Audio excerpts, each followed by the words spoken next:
Vishavahe. Om Shanti Shanti Shanti. Just 1 second, sorry, because the internet is now playing tricks. Just 1 second. May He protect us both, the teacher and the taught, together by revealing knowledge. May He protect us both by vouchsafing the results of knowledge. May we attain vigor together. Let what we study may be invigorating. May we not cavil at each other. Om, peace, peace, peace. We are on the Katha Upanishad 2, 3, 14. Yada sarve pramuchante kamasya hridhi sthita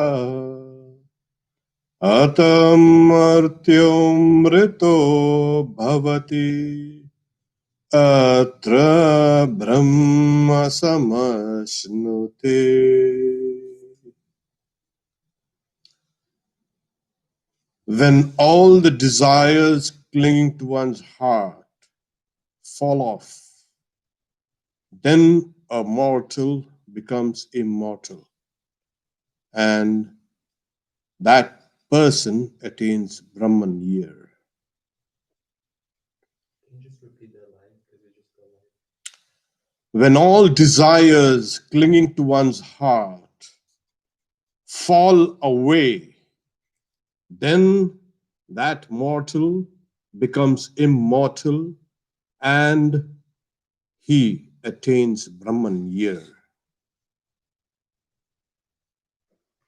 So we are talking about the absence of desires. When all the desires from the heart fall away, when that you can say condition is given, when all the desires clinging to the heart fall away, at that moment, that instant in time, you transcend time, you transcend space, you transcend everything. What is that? You attain the reality, you attain Brahman year. And it's very clear. You attain Brahman here and now. From this, you can understand that there is a kind of a screen, or much better, the heart has been given to the world, and the world has been burning it. But I didn't give my heart to the world. Well, you've set your heart on many things, and we have seen we get tormented, tortured, burned. Why? Why did we commit that mistake? See, it's not just setting your heart on something. We are in a way possessed by desires.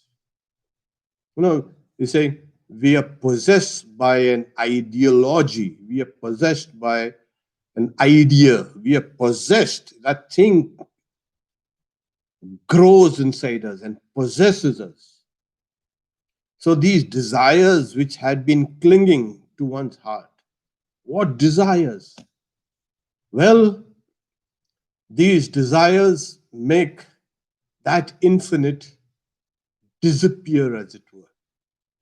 And in its place comes and sits down that petty individuality of ours, which needs to be constantly satisfied with things which it keeps on eating and wanting and more and more. In the Bhagavad Gita, it is said, Mahashano Mahapapma. It's a great eater and a great sinner. What's that? Desire. These desires, as the Bhagavad Gita says, Rajoguna Samudbhava. It is, you can say, born out of Rajoguna, passion, anger, hatred, jealousy, everything that impels us outwards. So we have in our heart all these, you can say, teeming desires. Desire to be recognized, desire to do something, desire to be seen, desire to be appreciated, desire for eating this and seeing that. It's only desires. Well, the desires possess us. How? Through karma. That's why in Vedanta is saying avidya, kama, and karma. Desire and karma. So these desires have been born from where? From ignorance. So when the desires drop off, ignorance drops off.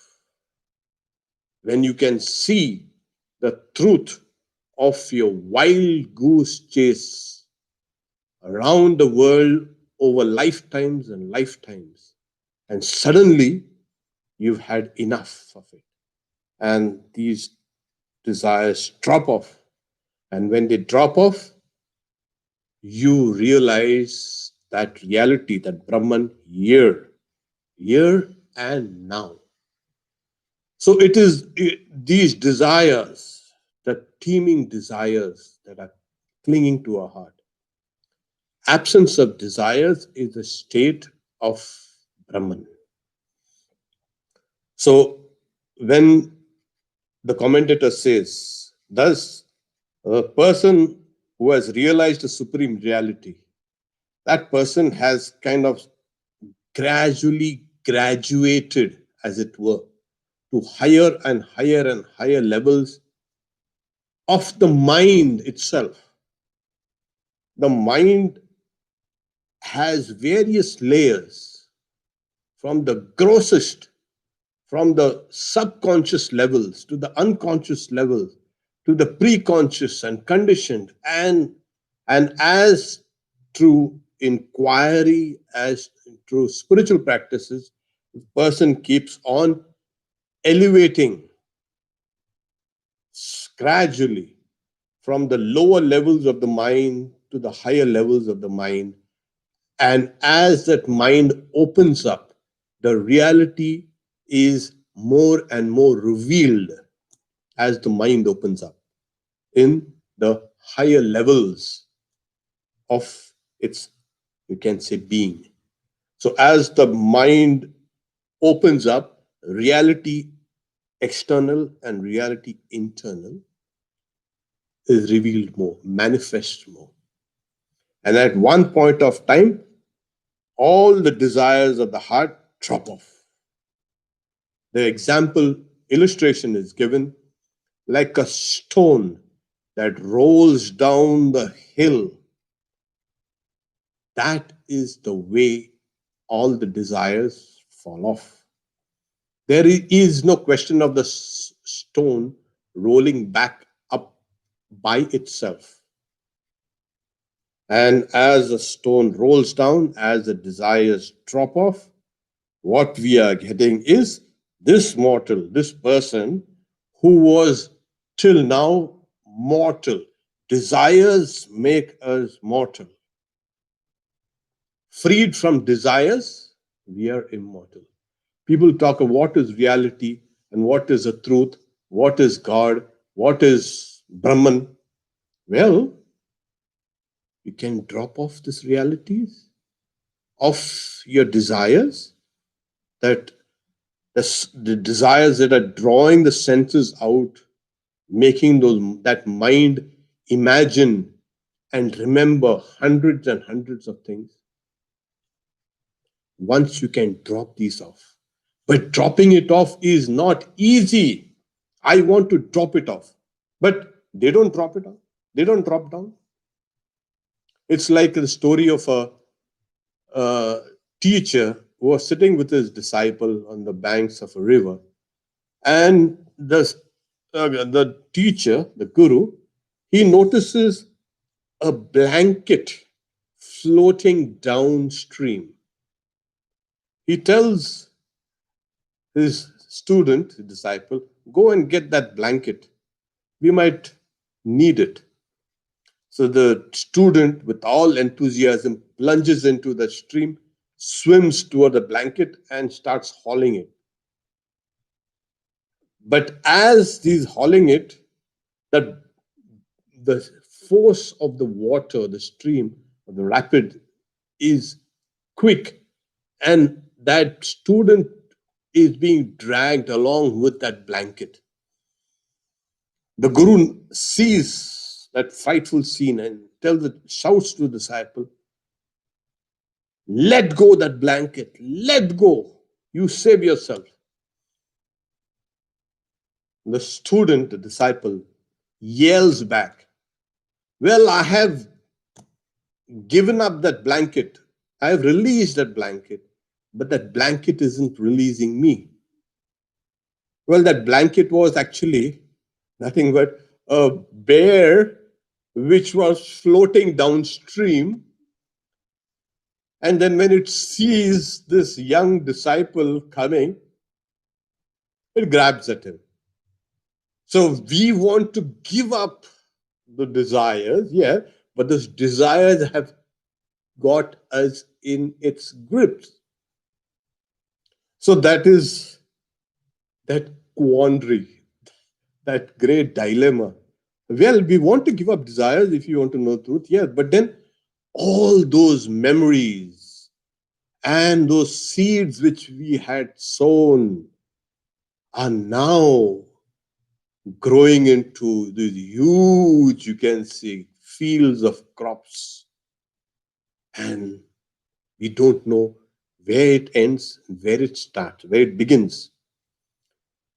So here is saying, yada, when, sarve, all, pramuchanti, when you're freed, when things fall off. What fall off? Kama, desires. So what is the practical way of giving up desires? Well, we've seen in the Mahabharata is saying, Kama janami te mulang sankalpat kilajayati. That is, oh desire, I know your root. You are born in imagination. I will not imagine anymore. And I will kill you. So desires are born out of imaginations. Sankalpa. Imaginations will impel one to acquire it, attain it, pursue it, long for it, pine for it. So the first thing is drop away all imaginations. That is the way. Look at the thing as it is and see its defects. As the Bhagavad Gita also says, dukkha doshanu darshanam. See that pain associated, see those faults in those particular objects. And you will give up like a hot iron ball. You drop it off. What was I doing? Learn to observe things, learn to see things correctly as they are. So learn to observe, learn to drop away all imaginations. This is the way. And you've gone a long way. Then what about all those impressions of the old desires which are there, lurking there? Well, to give an illustration, you plant a tree and you stop watering it. and stop taking care of it. The moment you take away your attention of attending to that tree will slowly wither away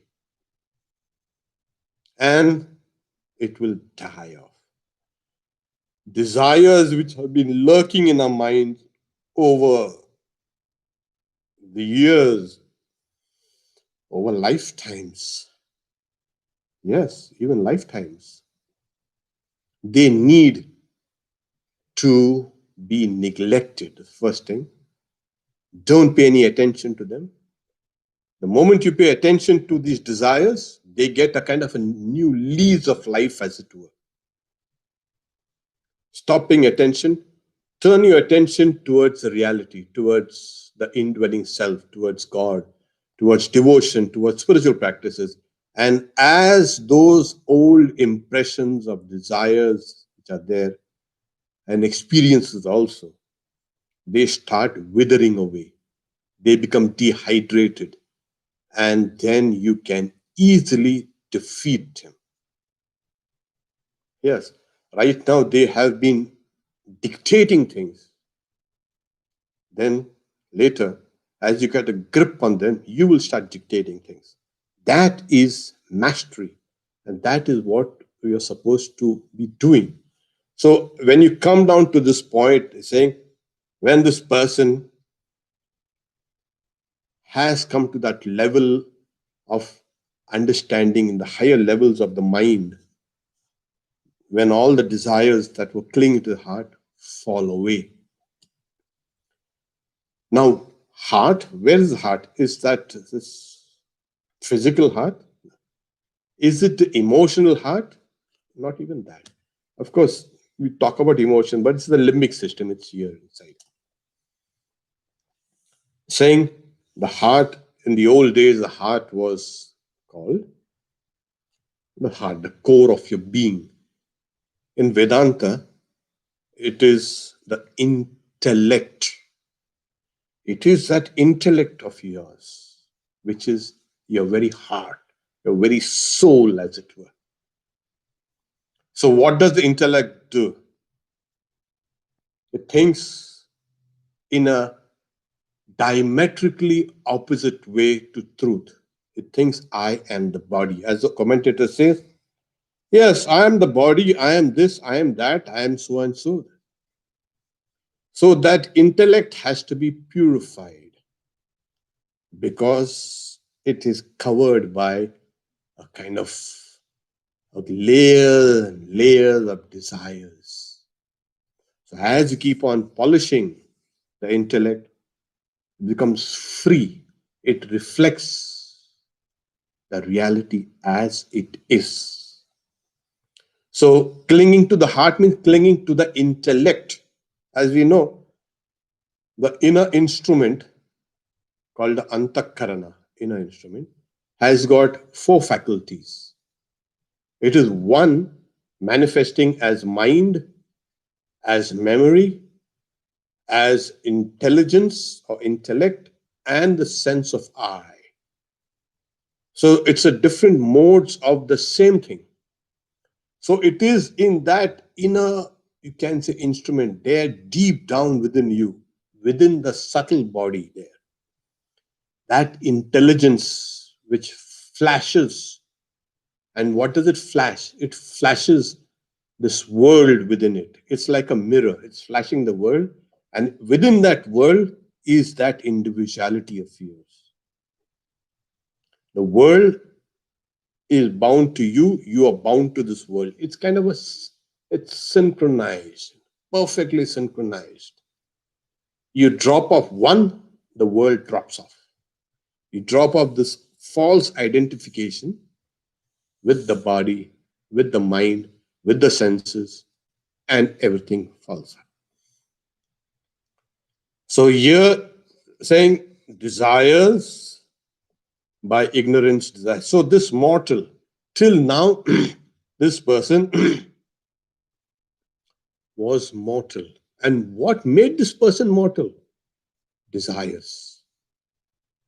Desires keep on taking you from one pillar to the next post, pillar to post, pillar to post.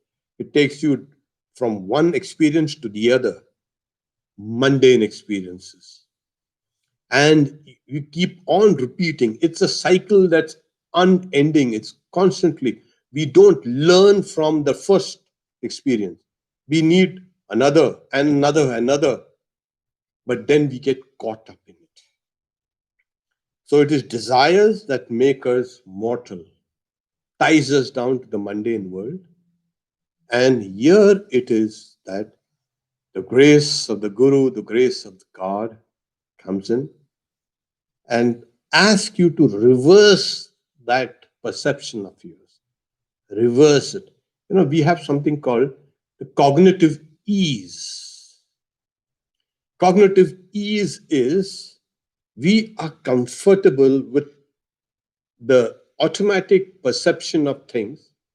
We don't need to kind of break our heads over certain things. That's what gives us a biases. We take things as they're presented, yes. We don't inquire into it. We don't perceive things properly. We don't dissect it.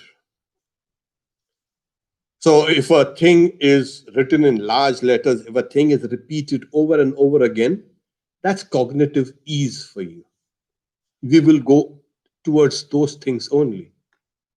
And there is an opposite, cognitive stress.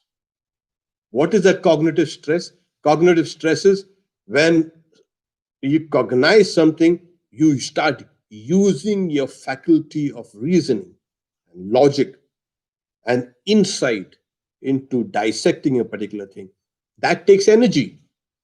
Cognitive ease does not take much energy. It flows. Cognitive stress does not flow. It breaks some of these old perceptions of it. This is how we need to purify our inner instrument, our antakara. So, where do these desires is the desires are there? Yes. In the Brihad Aranyaka Upanishad, it is desire, doubt, faith, want of faith, all these things there. Kama, Sankalpa, Vichikitsa, Shraddha, Ashraddha, Riti, Bhi. Will, shame, intelligence, all these things are but the mind. So these desires, etc., in the mind, they are not in the self, the Atman. So the moment you drop these desires, how do we do it? Well, you clung to them and they clung to you. Like thinking it was a blanket, the student goes and tries to pull it to show. Well, that bear caught that student and is like, so we have clung to the desires and desires cling to our hearts. That is what we have been doing. So we'll have to cut it off. So when all desires clinging to one's heart fall off, then the mortal becomes immortal. Atha martyo amrito bhavati. That mortal becomes immortal. Immortal, that person transcends death and everything. That person becomes what? Atra Brahma Samasmriti. One realizes Brahman here, attains Brahman, Ashmati. One attains Brahman here while still living in the body. It is not a post-mortem state. It is not a place where you could go and get yourself free from these things. No. You attain immortality here and now. That is what happens. The next verse is, it's a repeat of this same verse with one or two words added extra. When all the knots of the heart are destroyed, even while a person is alive, then a mortal becomes immortal. This much alone is the instruction, where in parenthesis of all the Upanishads. This much alone this much alone. This is sufficient. The whole of this Katha Upanishad has led us here now. This is the instruction. This much is the instruction, nothing more. Well, there are a few verses more, technically, three more verses till we end this Upanishad. But this much is enough to give us freedom, moksha. So the same word has been repeated here, the first two words, yada sarve, when all here, when all the knots of the heart, pramidhyante, are destroyed, hridayasya grantaya, there's a story, legend. Now, how far is true? It's like the Alexander's Gordian knot. Alexander the Great had crossed over to Anatolia, what is now Turkey, and he had gone to a temple, don't remember which, probably some, you can say, deity. And there in the temple precincts was an old chariot with a complicated knot tied. And the legend says that if anyone succeeds in unraveling the knot, that person will become the emperor of the world. So Alexander goes there and he sees that complicated knot with thick rope tying the chariot. He takes his sword off and cuts. Well, the priest, they yell, "Oh, that's not fair. You never actually untied the knot." Well, what does it matter? The chariot is now free. So to cut the Gordian knot, that is what we also need to do. You're going to sit down and unravel that complicated knot, you'll be wasting your time. Cut it off, hack it. And once you hack it, that are those knots. What are those knots? Even in one of the Upanishad, Vidyate Hridaya Granthi, when the knots of the heart are cut asunder, in the Mundaka Upanishad. Here also, Hridayasya Grantaya, the knots of the heart. Yes, those desires have made these complicated knots around our hearts and making us, you can say, feel bound. That is what actually bondage. Where does bondage rest? In the heart. And what's the cause of the bondage? Desires. Is it simple desires just floating about? No, they have wrapped themselves out in a kind of a complex, complicated knot. And your heart is bound, and there you are, given to the world. Because the world has shown you some things pleasant. You went for it and then found that that thing, whatever object, was not pleasant. You were deluded. So desires have come also because of that ignorance, that delusion. You thought, it makes you think. It makes the real unreal. It makes the infinite finite. It makes the immortal mortal. And it's amazing how we fall for this trick. Amazing. Why can't we see it clearly? So the first line is, when all the knots of the heart are destroyed,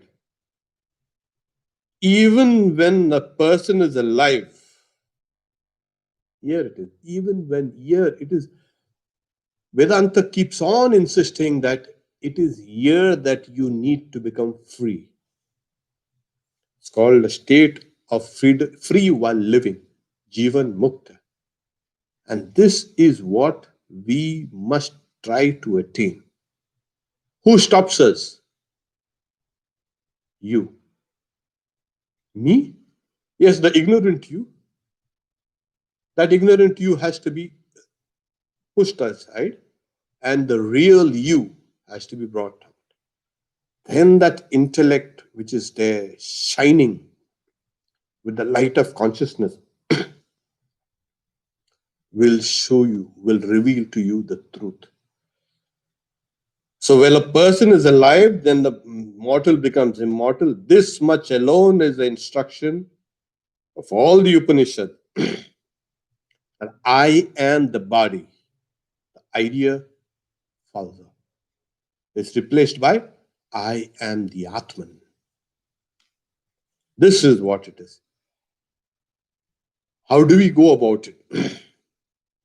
As we meditate on a symbol or a divine form through a divine name called a mantra. So the subject is meditating on the object. Both of them are now tied together. The impressions of the world will come and try to disturb you. That is what happens when we sit down to meditate. When I am trying to meditate on the divine effulgence of the forms of the Lord or the form of the goddess through a divine name, impressions, past impressions, and all the, you can say, things that pour into the senses comes and disturbs you. This is actually what needs to be stopped. You don't need to look at those disturbing impressions that come, those thoughts. Keep on focusing on the form and the name of the deity. And as you keep on getting more and more concentrated, all those desires and all the impressions of all the desires, all the distracting, you can say, impressions that are coming through the senses also are pushed away. They recede. And as they recede, you find that you are now with the object of your meditation alone. And it is during that time when the object of meditation keeps on expanding. The more you concentrate on that form of the Lord, the more it expands. And then what happens? A very strange, you can say, phenomena takes place. To put it very, you can say, simply, in terms that you can understand, you are the subject and you're meditating on the object here. Well, actually, this whole thing reverses. That object actually now becomes the subject, and that person, you, becomes an object. The subject becomes the object becomes the subject. Consciousness is reversed. It is during that time, at that moment, when you find that that object was a Lord and that Lord is a subject. I, as an intellect, was nothing but an objectified, you can say, entity. The moment the person realizes this in the depths of meditation, that person becomes free. So he's saying this person is, this mortal becomes immortal. This is the dynamics. Let me repeat. As you're meditating, you are the subject, you're meditating on the object. As it becomes deeper and deeper, the connection becomes perfect, then the object reverses and becomes the subject becomes the object. It is at that time one becomes liberated. This much alone is the instructions of all the Upanishads, as is saying, Yada sarve prabidhyante hridayasya iha grantaya atam artyo mrito bhavati etavadyanusasanam. Etavad hi anusasanam. This much alone is the instruction. Anusasanam. So this is how we suddenly we realize, yes, this is actually what has happened. The heart which had been given to the world has now become dissipated. You see the illusions of your life. You see how desires had possessed your heart, how it had dragged you. You know, we say love is a beautiful sentiment. Yes, it's better to love the Lord because we have loved everything else but the Lord. And as a result, we have been kind of scorched by that love. So love becomes kind of say, bitter. There is no bittersweet, so it becomes bitter only. When you turn that love towards the Lord, it becomes sweet. It becomes real love. So when the intellect, which is the subject, has become becomes the object, it sees, oh my God, what was I doing all the time? That is the time when all the knots of the heart break. Like Alexander the Great, he just cuts those complicated knots. This is exactly what. Chitvaivam samshayam yogam atishtotishtha. In the Bhagavad Gita, which we are going to have tomorrow. So in the last verse in the 4th chapter was this. So rise up and destroy this doubt born of ignorance, which is like a knot, with the sword of knowledge. And even in the other verses, they are saying, yeah, cut asanga shastrena dridena chitva. Cut this knot of the heart firmly with the sword of detachment. So everywhere it is. So this heart, you don't have to cut your heart. You know, that's a cardiac surgeon does that. You don't have to worry about that. Emotional heart, emotional heart. The spiritual heart. That spiritual heart, which is deep down, which is right down in the core. That, as the Upanishads say, is your intellect. That is called the heart. So once that intellect suddenly finds itself free, there are these magicians. They have their very complicated tricks, and they'll bind themselves with a lot of ropes, and people will come and try. They call the people from the audience, come try to untie me, and they simply just cannot untie. Bound hand and foot like that, and everybody tries and no one succeeds, and then with a snap of the finger, check all the knots. He unties all the knots. Hey, what happened? How did I do it? This is exactly what happens when you come to this realization. The knots of the heart simply drop down and you become free. So, what happened? Actually, you had actually tied the whole thing. There is one, you can say, key element in all that complicated, you can say, knots, where you know, but you've forgotten it in the meantime. If you can get a hold of it, try to remember it. And how do you remember? You remember all that your mistakes that you have done by thinking of the Lord. That's a very strange thing. The more you think of the Lord, your chosen ideal deity, the more you understand your own mistakes. But, well, I didn't do that. Yeah, you did that. When all those kind of things which have been submerged, kind of The surface, oh, not this, not that. No, no, no, no. I'm supposed to be a spiritual person, but all my faults are rising up. That's the way. And then you see where exactly you had overstepped or misstepped in the process of your life, and then you finally you get the hold of that very key, you can say, thing, instrument, and then you pull and all the knots fall off. So meditation, yeah, meditation is a good thing because you understand all what a slob you, what a stupid thing you are good for nothing. Now let's make something out of me.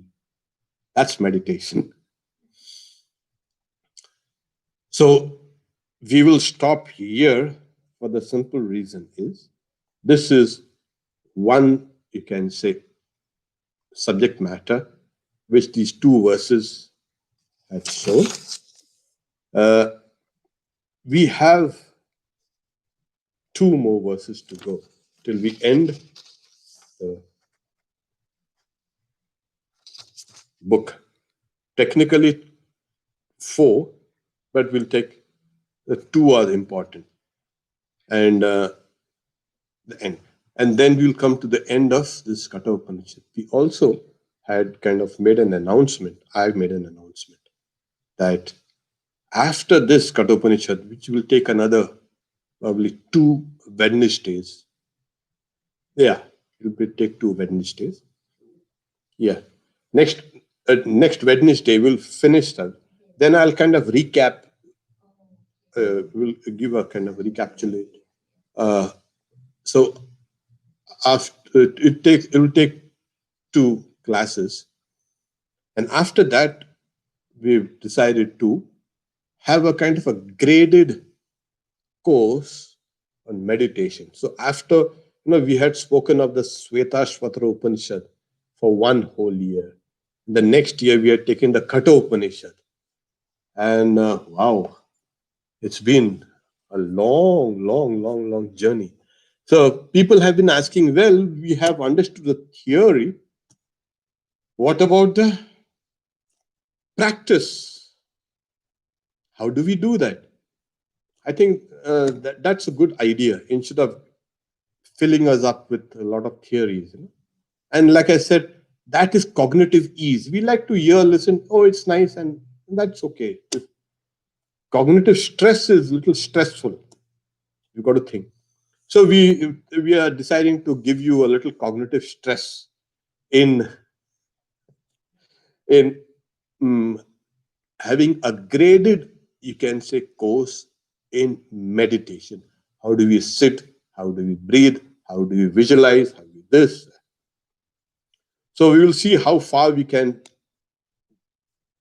pull this, but we will go down to the details. And as you know, the devil is always in the details, and we forget those details and we flounder. We don't know what's happening, why nothing is happening. So we'll take care of the details right on from how do we sit and how do we meditate. So it will be a guided meditation. You, wherever you are, you will also do what we are doing here. So when I tell you to sit down, you sit down. Maybe you don't need a seat; you can use a chair. But I'll give you those kind of those instructions about meditation. So spread the word around that this will be, and it will be live streamed, of course, and also it will be on YouTube. You can access it later. The each session will be not more than half an hour, maybe 20-25 minutes, because too lengthy a time also it makes the mind stray away. If you can get that quality half an hour time, then it will be highly beneficial. Okay, we'll stop here for today. Om Shanti Shanti Shanti. Harihi Om Tat Sat. Sri Ram Krishna Arpanamastu. Thank you, Swati. Yeah.